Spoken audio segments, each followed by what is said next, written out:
This is Defender Radio.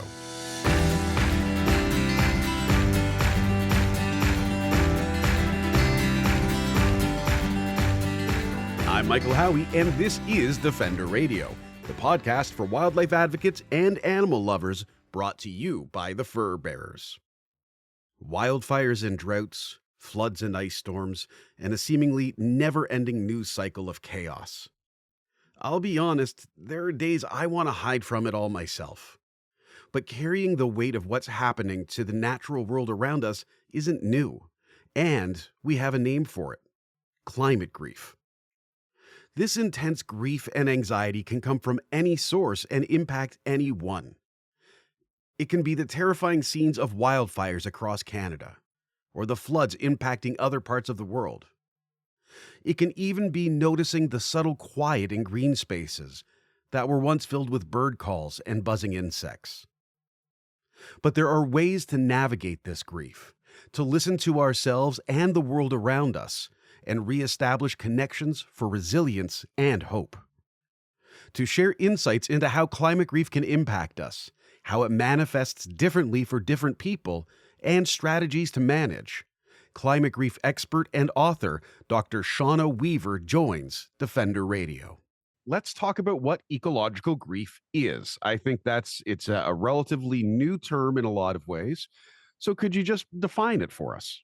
Ecological grief or climate grief is our emotional and mental response to what's happening in the world around us, especially as it is connected to the weather and climate and our sort of natural scape that we are accustomed to living within. And since we are, of course, animals, we are still very much in tune to the world around us, even if our modern day has given us maybe a layer of distance from what our bodies are accustomed to over millennia. Yeah, and I think it's interesting because we also talk about things like climate anxiety or eco-anxiety. Is this sort of, are these separate things, or are they all part of that same experience, would you say? They're all maybe components of that response system that we have built into us. Anxiety in life in general is there to help us be vigilant when we need to be more vigilant. And something like depression is in us to help us recognize when there's a significant loss or change, and we have to make adjustments from that point forward in order to keep living our life. And so both forward-looking anxiety and sort of reactive or backward-looking depression are tools for us. And so with climate grief and anxiety, the anxiety is telling us something is going wrong and maybe there's something that you should be doing. When we feel anxious, we tend to be more hyper. Some part of our body is more active, even if it's maladaptive and it's not actually helping us. There is a increased energy within us. That's what anxiety is. And the same with depression. It's sort of the opposite. It's an increased or a decreased, I guess we could say, sense of energy. It's slowing us down. It wants us to stop and reflect. And we have to reflect in order to look back, and we have to move in order to go forward. So that's what those two sort of maybe opposite ends of a spectrum, but probably not really a spectrum situation, but under the same umbrella of what's our brain doing to tell our bodies, or what is our body doing to get us to listen to our brain in order to react to what's going on. And I think that's one of the interesting things with anxiety. I feel I can speak extensively to anxiety. I've had a generalized anxiety disorder for pretty much my entire life. Didn't find out about it, though, until I was 18, and that was fun. But I think it's one of the things folks don't necessarily realize is sometimes it's in your body. it's not an anxious thought necessarily. It's not overthinking. It's just your body telling you things aren't okay right now, and you need to be doing something about that. Why are we watching The Simpsons? Right. Right, and shows up in so many different ways. I know folks who get headaches or stomach cramps. As a kid, I got a lot of stomach stuff. Now I get the shoulders. I become an old haggard boxer, and my whole upper body is in fight mode, and I have to consciously release that movement to help with then the thought as well, because it all kind of connects. What are some of the other ways that, and maybe more specifically, the ecological grief could typically show up in people's lives, or maybe some of the emotions or behaviors that we'll see tied to it? I think that this grief we feel in response to the weather and climate and world changing can happen at so many of those different levels that we are not accustomed to tuning in. If we think back to a time, or even in our own lives, that we were surrounded by nature, a week long canoe trip, or you know, whatever sort of hiking or natural or beach experience puts us in the elements for multiple days at a time. So we notice the patterns of the elements. We may realize and be able to tune into those old uh, circuits that were very active in human bodies millennia ago, when we didn't have, or even 100 years ago, when we didn't have so much uh, distraction from that, so much interior building and infrastructure to distract us from the elements and to protect us from what changes were happening. And so it's, I think, more difficult for us now to recognize maybe what those little reactions are, those headaches, uh, skin feeling different, Mhm. hair growing differently. These are all signs that we used to notice and know that the seasons are changing, or that there is something happening nearby in the environment that we need to start tuning into.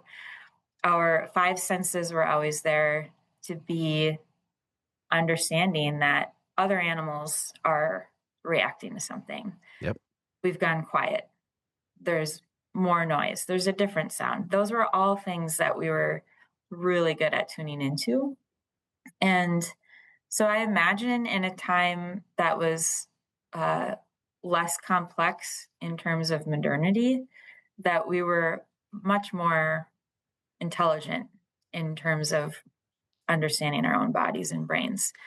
And now, just like we've separated everything, and every task and every department has their own siloed way of being, their own lane, now we've cut ourselves off from understanding that we're a system too.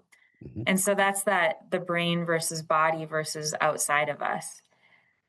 We weren't that way, not spiritually, not in community with others. Everything was interconnected. And that interconnection, that systems thinking, is what helped us know our body's trying to tell us something, our brain is trying to tell us something, the world is trying to tell us something. We're all in there, so there's no separating. And now that we've separated and we're returning, because we have to an awareness of what's happening in the climate, um, it will come to us in ways that are sometimes really surprising, and it will come to us in ways that are not always obvious. Mhm. So, for example, where I work, we run a kids camp. And this summer was the first time we had any days that we would have to keep kids inside because of air quality. Yep. And sometimes in the past that has happened for extreme heat, but really not much in the summer here. And this year we faced 3 weeks, and it wasn't even 3 weeks in a row. It was kind of scattered throughout the summer. And had one day happened, we would have noticed and been able to sort of forget about it a couple weeks later. But as it kept coming back to us, there was this, and no longer just kind of a response in some of our bodies, and then a response from parents tangibly noticing, uh, to the point that now this is a institutional decision we need to make moving forward, how to deal Yep. with this. And so some of those factors, as we move through responding to climate change, will be slow and some will be fast. And our bodies and brains don't have a choice but to go along with it, right? Because that's what the system requires of us. The grief is truly just a product of having to respond to the world around us. Yeah, it makes sense, and that's even we were talking before our call started, saying how gardening and I've been running outside in the heat, trying to adapt to it, and I think I did okay. But then this week, we're here in the second last week of August. Temperatures started to drop and get back to seasonable, and my body just went, "Oh, we're done for the year now. Summer's over. Forget the fact that the gardens are still going. Harvest must have already happened. Now it's winter." And just wants to skip over all of that other stuff because it went from such an intense high to just normal, but that's the same drop from 25 down to 10 or 15 that we would normally get. I'm not going to try and do that math to Fahrenheit. Sorry, Americans. That's It's, most of you should know by now. The rest of the world's metric. Like, let's just, right. yeah, let's get into it. It's good for us to be mathematically challenged in that way. Yes. Helps us feel less entitled. um, but then, one of the weird ones for me was Halloween last year, sitting outside on the driveway in shorts and a t-shirt with beers, handing out candy to kids. Because when I grew up, and I think we're around, I mean, I presume I'm 20 years older than most people now, but I think we're around the same age. And growing up, it was, oh no, you would have to wear your snowsuit under your Halloween costume sometimes, or have the extra sweater or something because it was going to be so cold. And that's one of those ones for me that really stood out. And I don't even like in the moment we laughed about it, but then for a couple days afterwards, it sits in you. And you're trying to resolve a new reality compared to what always was. And it just creates this discomfort that I think it's one of the things we've stopped listening to in ourselves, as Yeah. you said, right? We're not we have intentionally disconnected from nature in so many ways, even though we're constantly surrounded by it, even in urban areas. And it does have that really profound effect that you don't know at first. And I Mm-hmm. think that's maybe what can be overwhelming to folks. And I'm curious, have you found communities, whether it's, we're talking urban areas versus rural versus indigenous communities, are they experiencing ecological grief in different ways? Mm. The first groups who come to mind are Indigenous communities who this is just one more layer for them, uh, and and it's on top of decades and more than one century of extreme oppression and having a sense of place completely ripped apart. And so there's anger, I think, for anybody who is aware of that situation, or anyone who understands the implications for their regional land in the history that has happened in that space. And and so I think for a lot of people around the globe who've been displaced, there's a layer of this isn't even where I'm supposed to be, or the place that my body or my ancestral soul, or however we want to imagine we're connected to our past, that place is broken. And then now we've added on this worry about the future. And so I think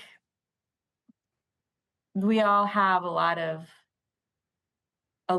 ways in which that's coming together for us, whether our indigenous or ancestral past brings something in that's fairly visceral or toward the front of our mind, but also if we are urban or rural, if we have other firsthand experiences that have changed We maybe a few decades ago would have said, oh, you don't notice in an urban area.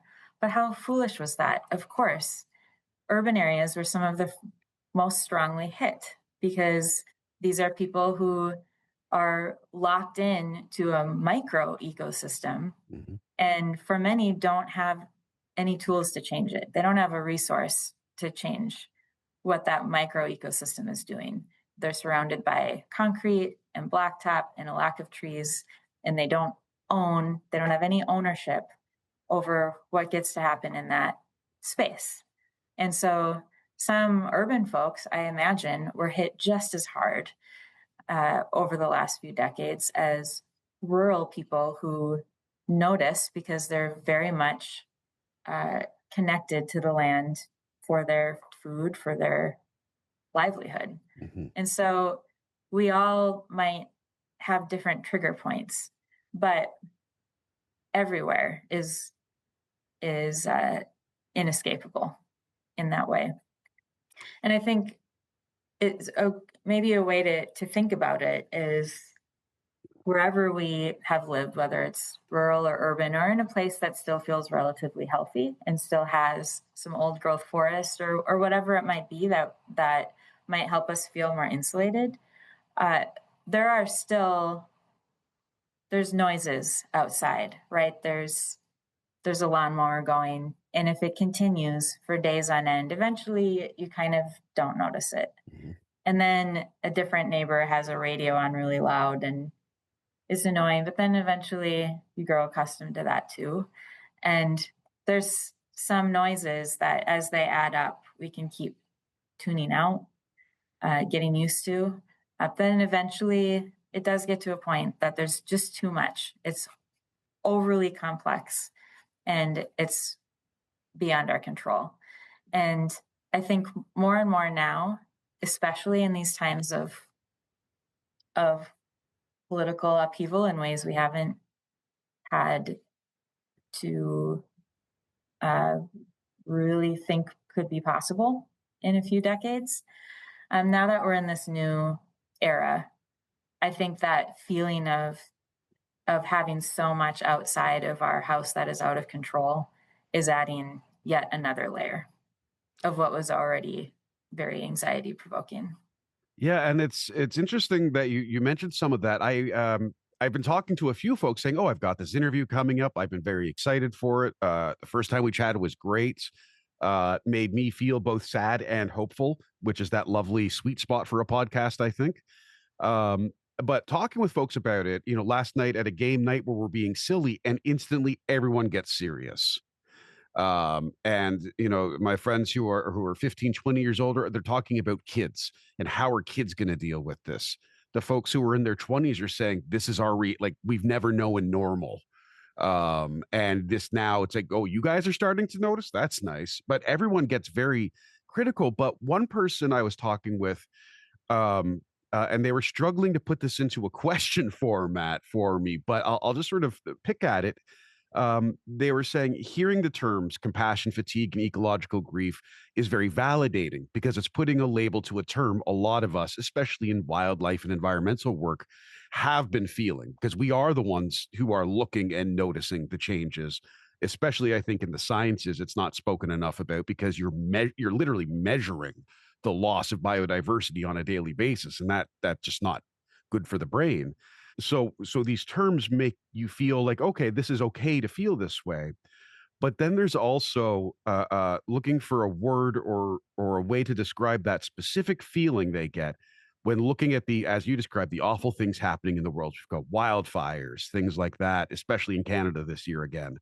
And then see how little political and other leaders are willing to do about it. And there's a feeling of sort of being gaslit. And it's are we seeing something they're not, or having very real concerns brushed aside? And it makes you feel like you're losing your mind.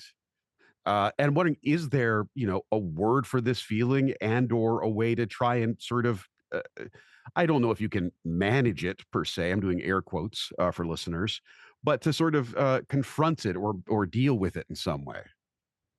Hmm. Yeah, I think that within that, there's returning to the concept of grief in the different stages. So within those responses we feel is one or more of those stages that denial we feel, and then the anger and the feeling of being gaslit that we feel when we come up against somebody else's denial, or somebody else's manipulation of the truth really is, it's being gaslit away from the truth because somebody else doesn't want that truth to be known.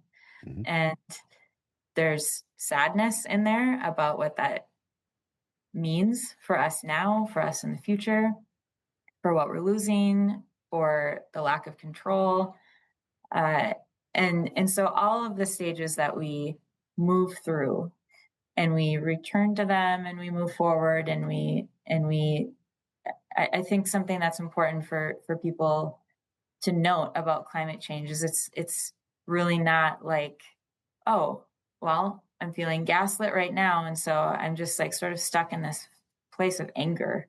And it would be, I want to move forward through these stages. Well, you don't. You're already, the fact that we know that climate change is a thing and we're living within this and we're navigating that, we're through the grief. It's just coming with us. It's not like moving through different blocks of time or distance. It's more like packing a suitcase and carrying it with you. And so now that we're through, the good thing is we keep all those stages actually as tools and resources.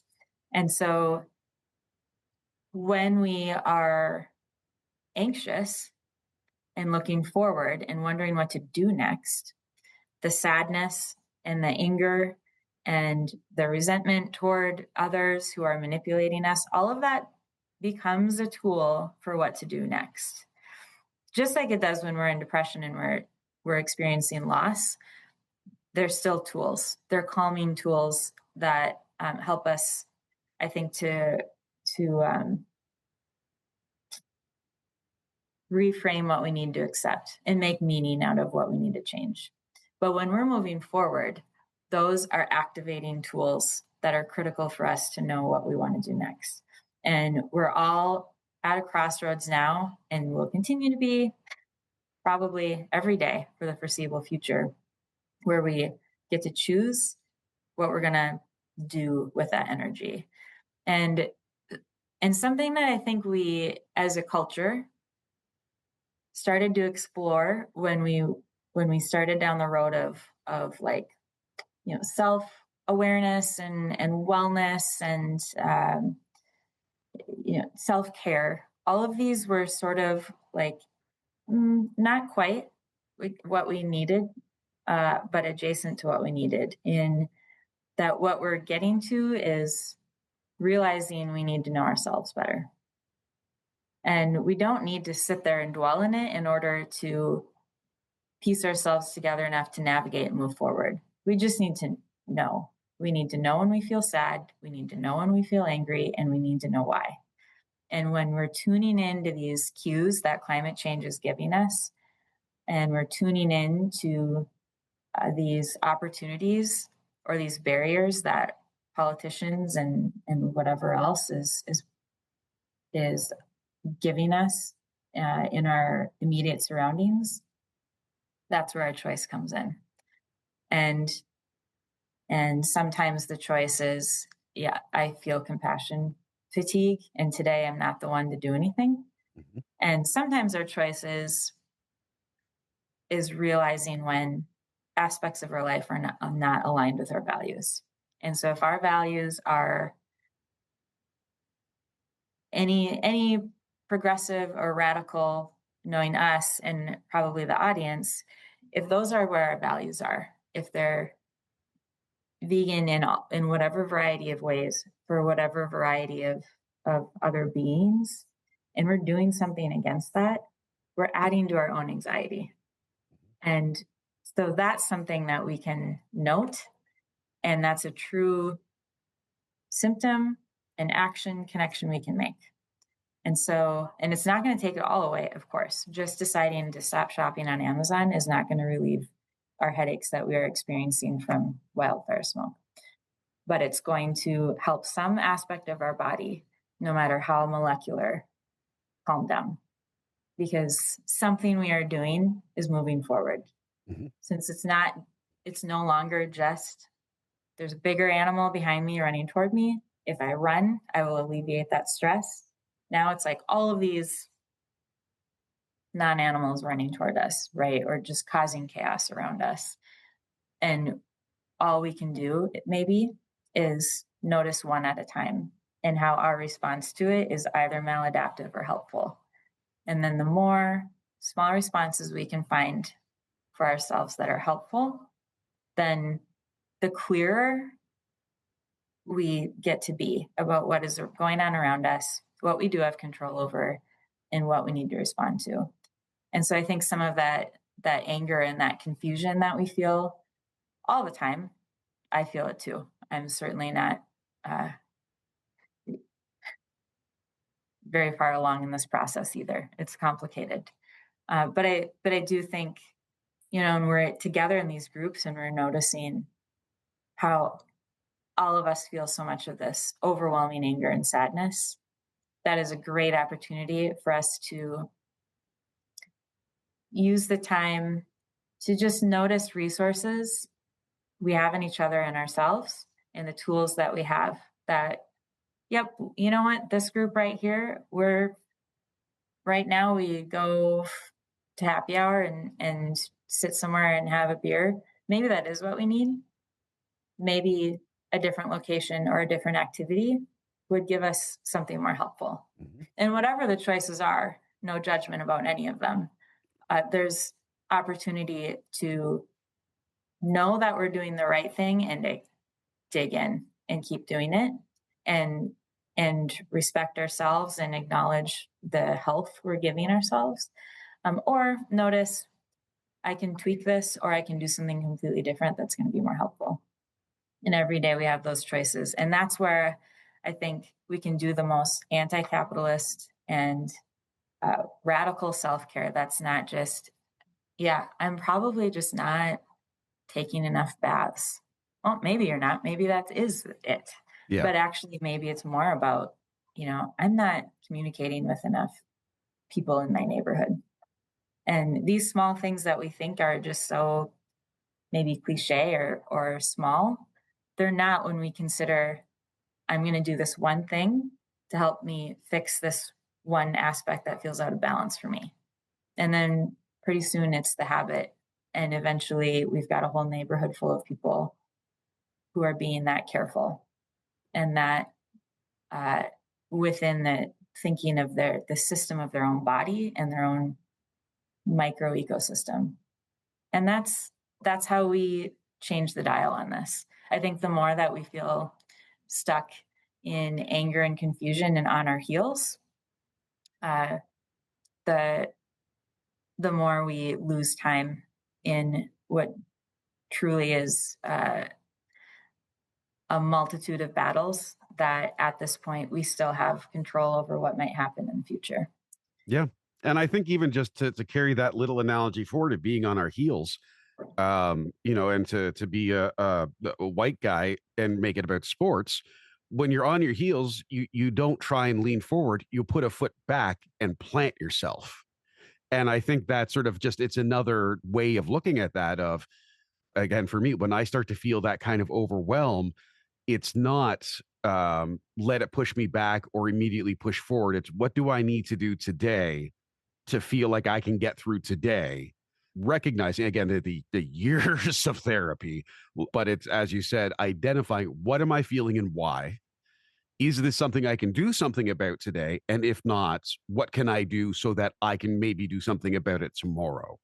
In our line of work, for me, a lot of the time, that's in the evening. That's my time now. I do silly things. I play, and I strongly recommend this game. It's out of Quebec, rated R for raccoon. It is silly. It comes with masks, and you can only use your hands, miming, and raccoon sounds to communicate. That fixed me yesterday, doing that with some friends. it's trying to find, I can't make the president or the prime minister or my premier pay more attention to wildfires. I can't force that to happen. Fortunately, my job, I'm able to share information. I'm able to help guide some narrative. But at the end of the day, I'm the same as everyone else. I feel the overwhelm from it. It affects me. And it's all right. Tonight, it's ordering pizza and watching The Office and just sitting and feeling kind of crummy and going, yep, today wasn't a good one, but tomorrow might be. And it's that, again, it's planting the feet before action, I think, that sometimes we forget. And that's also personally what I see leading to the burnout is the no, I'm either going to just keep pushing back or let it carry me. And it's you gotta put your own mask on, plant your feet, elbows up, whatever symbolic language we want to use to effectively make sure we're taking care of ourselves as individuals so we are able to move forward. But I would like to touch on too. You talked about community, and I think that's something I'm trying to understand more in myself. I live in a city that's made up of 5 different cities. I live in an area where it's a lot of different, like it's not a clear cut. This is the neighborhood you live in, and everyone knows everyone anymore. It's multifaceted, multi generational. It's different cities, but it's going out and finding the community within that. You know, it may not be my neighbors, but it's friends who live a few blocks away or on the other side of the city. And again, you know, bringing horticulture and ecological stuff into it, forcing my roots in where I can find cracks in the soil so that I can try and connect to people somewhere else. And I think that's one of the things that social media has really caused the divide in. I think the political rhetoric of the era has really caused a divide in. But that can be an incredible source of strength and resilience for people. Whether it's your neighborhood, your improv group, your church group, whatever, it can be such a powerful place for folks who might feel that anxiety about trying to reconnect. Do you have any little tips or thoughts on how can we feel safe in this era of uncertainty with all of these different issues, going out and connecting when there's also this often heavy populist rhetoric? Yeah. I think maybe my first answer isn't a gentle one, but it's connected to the idea of acceptance. And when you talked about burnout and you, you, burnout being something that happens because we're just refusing to do the things that can help us feel okay Mhm. for a day. I've been thinking a lot about the concept of acceptance because it's got this connotation that I think is sabotaging it in people who are feeling like they need to do something. They're feeling like we can't just we can't accept what is. We have to fight against it. Mhm. That's actually not mentally what acceptance is as a tool. It's like maybe acknowledgement. Or we can find maybe there needs to be a whole new word that is just it is what it is. Mm. That is what acceptance means is being connected to reality.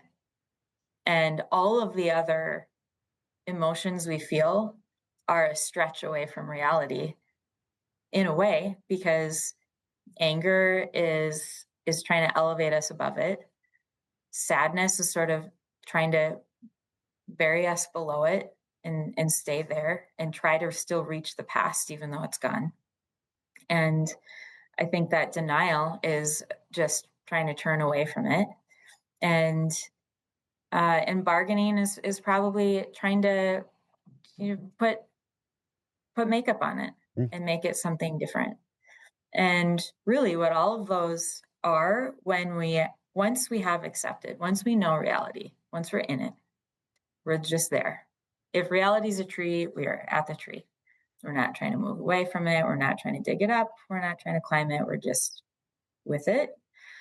Then all of those other feelings we have become helpful to give us a break, to give us the shade that we need when it gets too hot, to be doing the work we're doing, or to allow us to lie down when we just don't have any energy to do anything else. They're tools in the moment to inform us of what our body needs to keep being at the tree, because there's no other place to go. Yeah. Like at the end of the day, that's the only reality that we have.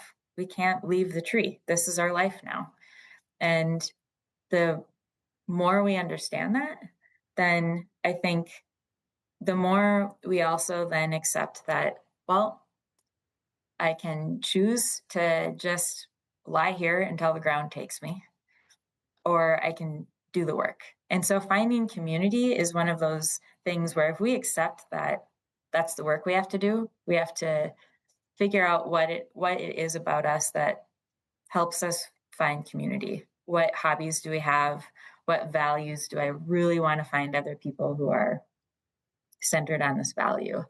And that's going to look different for everyone. So of course there are strategies that we can all employ that are more helpful for us at wherever we are in the introverted or extroverted, or easy to find friends and small talk until it becomes something more, or easy to talk online because that's more helpful for us to feel safe. We all know ourselves in those ways, and no matter what we are, there is a strategy we can employ, and it's our job to find some of those and then to do the work to do it. Mm-hmm. And I think that's where people get stuck, is on our heels, feeling planted in where we're at, feeling maybe helpless and hopeless about which step to move forward, because we're in the middle of a big field and all of the steps take us somewhere, and which one do we take? Don't be in the field, be next to the tree and figure out how to pull in what you need there in the space that we're at. And yep, sometimes it is using a little bit of just a little seasoning of denial to give us a break, though that's okay, because it's the words in the theory that, while they're great to give us a good framework, they're not helpful in when we can go beyond that. Mm-hmm. And so how to use it is probably the next book for somebody of, what are the new words now that we've reached acceptance? What does denial actually mean? What's the new word for that that's helpful for in the phase we are in? What's a new word for sadness? Maybe sadness is stillness and reflection, and maybe anger is energizing and movement, and maybe bargaining is analysis of the resources available to us. And when we think instead in that way, we'll get more done. Yeah. And if we get more done, then maybe someday we can just play raccoon games more often, not out of denial, but out of truly just not having anything else to do. Mm-hmm. And wouldn't that be great to return to that phase when all humans did was eat and sleep and be around each other, and then wake up the next day and do it again and learn about the environment around us? That'd be a fantastic place to return. So I think some strategies might be, and this is probably a whole nother podcast, and opening a can of vegan worms who have no feelings Gummy about worms. being stuck in can. But get away from AI. Mm-hmm. Don't use it. It's a terrible product that's ruining the environment and our brains. Maybe get away from social media for some people. Maybe get away from the TV. Maybe get away from friends who have become toxic because they don't care about this stuff. Whatever these things are that we can do, some of it is cutting. Some of it is letting things go, and then some of it is building. Yeah. And I mean, especially in America right now, it feels. I keep returning to stories that I have learned about how people survived World War II and how they battled against the Nazis in ways that are still often unknown to us, and those people won the war. Mm-hmm. They had no idea that 2 blocks down, somebody was doing the exact same thing. And they had no idea that another city away, something entirely different was going on that was helping their case. But they were all doing it. They didn't stop doing it because they worried it wasn't going to work. And thanks to them, we get to do this battle again, and hopefully better and more aligned. Yeah. Well, and I think it's interesting hearing you talk about that because in many conversations I've had about these types of subjects, there's a lot of platitudes, a lot of analogies, a lot of, and we'll say things like, oh, do the work, but we don't really say what that means. It's this again, it's and you poked at it, and a lot of us do, is the whole, oh, just take a nice bath. Take a nice bath and you'll feel better. And sometimes that helps, right? Sometimes your body does just need half an hour to relax. And that's what's going to help you sleep that night. And the next day is going to be better. And that's amazing. But you can only do that so many times. And I think we talk about this in coexistence and exclusion work and stuff, is you got to see what works. And then as soon as it starts to falter, pivot and try something new, because that's the reality, is it's always going to be changing. The thing that worked for us a year ago may not work this year. And that's okay. It just means we got to find something else. And I think that's when having the community, when we're able to, using tools like therapy, one-on-one or in a group or a peer support group, can be so potent, because then it's I even remember doing a CBT group at St. Joseph's Hospital in Hamilton, shout out. And it was there's a lot of folks, it's ironically an anxiety group, so a lot of people were uncomfortable sharing and stuff, but for me that was the best part, because it's, oh, here's how I look at this issue. And then to hear 5 other people talk about their slightly different perspectives or realities opens up a whole new row of doors for me to explore, tools to try, things to think about, ways to look at things. So I think it's that, yeah, there isn't a fix. There is not going to be a pill or the one thing you can do. You can't just Right. take a bath every night and feel better. Um, but we can say, well, today a bath might help, and tomorrow I need to go play the raccoon game, and the next day I'm going to stay in and feel sad, because being sad's okay. And sometimes we just need to have a crummy night. Uh, right? Let it out. Do what you got to do. And keep moving, really, right? Be like a Totally. shark. I feel like there's got to be a better example than be like a shark, though, because that's got more connotations too.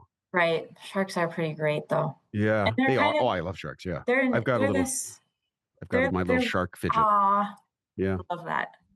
We have a couple rescued sharks upstairs, so I Oh, nice. visit them every day. And uh animals are really better than human animals, are a really good uh reference point for us to Hmm. watch how they move through the day. And I watch the jackal who lives in my house. She, when she is sore or tired, then she just lays there. Yeah. There's no judgment for herself about the idea that she should be doing something different. Hmm. And when the house needs guarded in her mind, well, she does that. And she's not sitting there judging herself about whether she barked too long. She never thinks about that. But she's, in her perspective, she does the right thing when it comes to mind. And if it's resting or it's eating or it's being vigilant, she knows her micro ecosystem way better than I know, and we share it. And I think there's a good lesson to be learned in there for people when, for many of us, I think one place we get stuck is, what do we do and what if it's not enough? Mm. Because there's too many options and it's never enough. And that's part of the acceptance too. That just is what it is. None of those citizens during World War II won the war by themselves, but they all contributed something that saved a life or saved many or fed someone or pushed back enough so somebody else saw that pushback and added to it.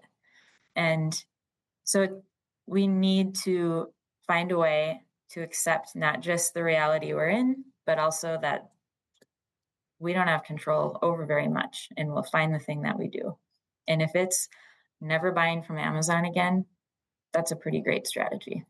Hmm. And even if that feels like that's not enough to take down Amazon, it helps take it down more than deciding to buy from there after all, since you can't do enough anyway. So it's acknowledging that for the US dollar system, pennies do still exist and they do still add up. And Hmm. and I for a long time I sort of kept myself from thinking that way because it just felt like this cliche, um, I don't know, wooey or take a bath because you deserve it. Like it's this kind of fits in that same space of maybe we're just not even in touch with reality anymore if we're being so precious about our own entitlement and also about the math of it all. But I think that what I've been learning to sit in and lean into is that we don't know where we're going in the future. And because we don't know what levers are going to do the trick, Hmm. if we can reach one, we just pull it and don't think too hard about it and move on. And if that's taking a day or a month or a year off of activism for some people, do that to protect yourself and come back stronger.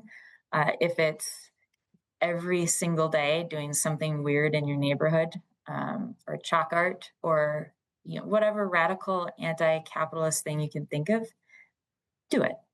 If it's responding to the wildfires by planting a tree every time we have smoke in our own air, do that. 10 years from now, all of those things are going to add up to just a wild amount of impact that at the time we had no idea was going to happen. So I think that's the acceptance for me about where we're at. And then I think the meaning making, that magical next stage that Elizabeth Kubler-Ross never got to, in her description of the grief process. Meaning making is the synthesizing of all of it. It's the system in our own bodies and it's the system outside of it. And it's recognizing where we are with the tree and making that the most sustainable space for ourselves and for that tree. And if we're all doing that, if we're all finding the meaning for ourselves, then it's a pretty great looking forest pretty soon. So I've returned to the idea of little things uh, making a difference because Hmm. uh, after doing the math and exploring the woo, I've decided actually both are right. Mathematically, it works out better and it feels better. So I think it's what's going to bring you joy sometimes, what's going to bring you peace sometimes, and making space for all of it. And again, one of the things you touched on is what should I be doing, which personally for me is with ADHD, neurodivergent anxiety, it's just, oh, I need to be doing something at all times or I go nuts. And then those things feel they should be productive. yeah, And sometimes it's no, I'm going to sit with a sketch pad and just doodle yeah, and listen to someone talk about something they're passionate about on YouTube or a television show or a podcast and just let my brain kind of wander a bit and unwind with no specific purpose. And that's terrifying for me sometimes. But then I also then tie that into scheduling myself. So I look at the news when I start my workday. I look at the news at the end of my workday. I'm in the communications business. That's important. But after that, finding out about horrible things happening in the world at 9 p.m., nothing I can do about it. And it's not going to help me do something about it tomorrow.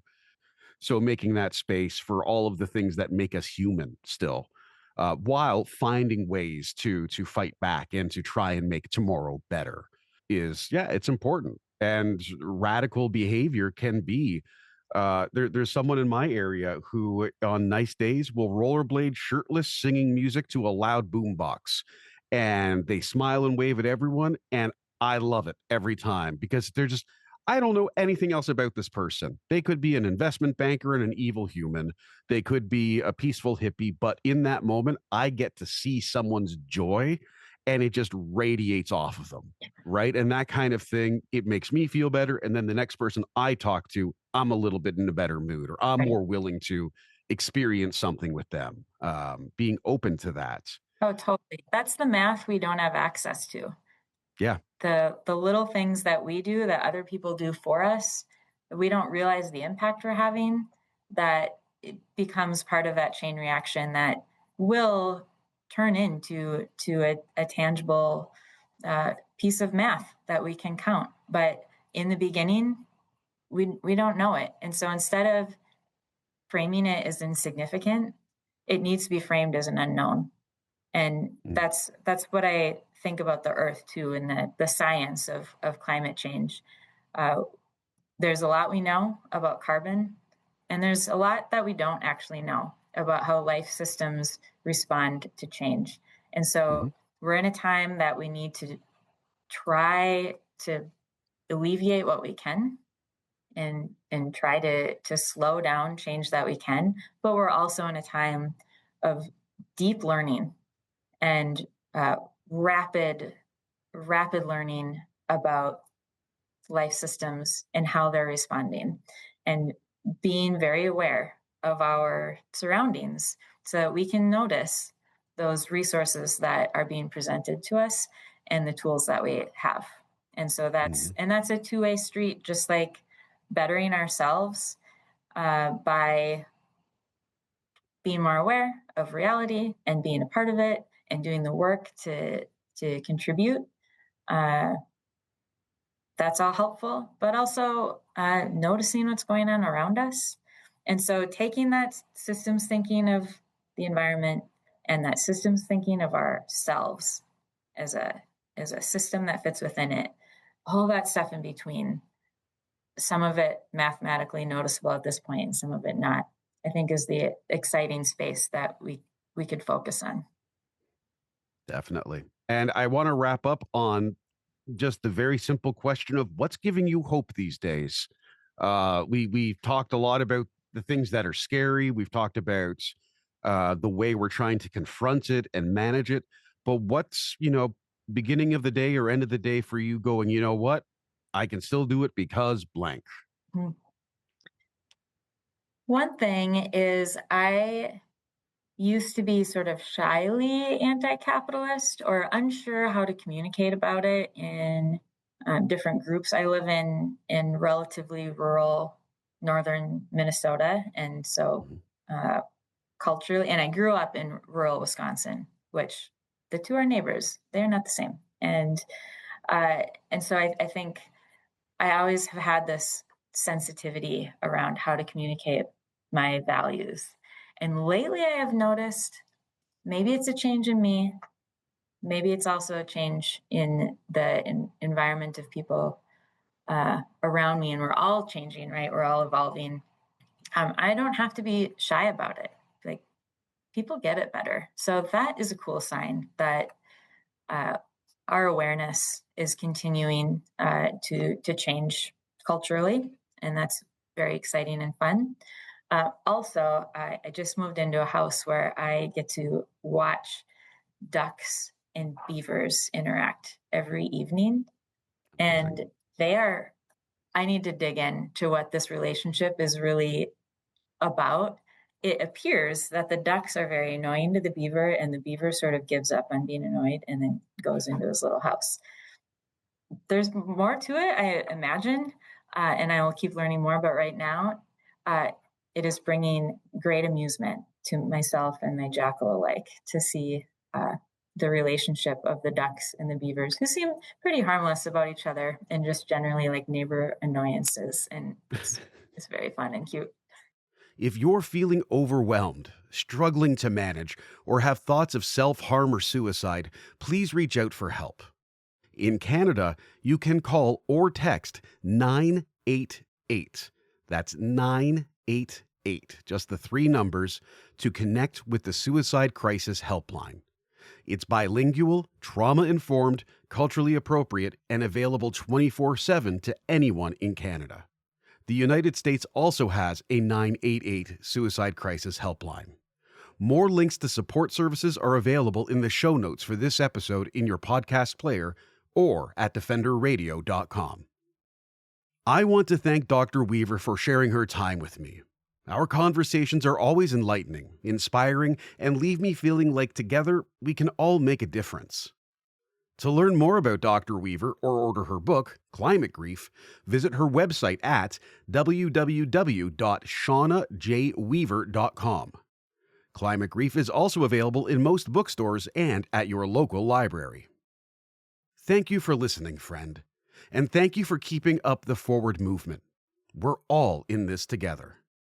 Get more updates on Defender Radio and The Switch, along with more from the Fur Bearers, by following us on Instagram at Fur Bearers, Facebook, or visiting our website at thefurbearers.com. Links are in the show notes. Until next time, I'm Michael Howie for Defender Radio and the Fur Bearers, reminding you to stay informed and stay strong.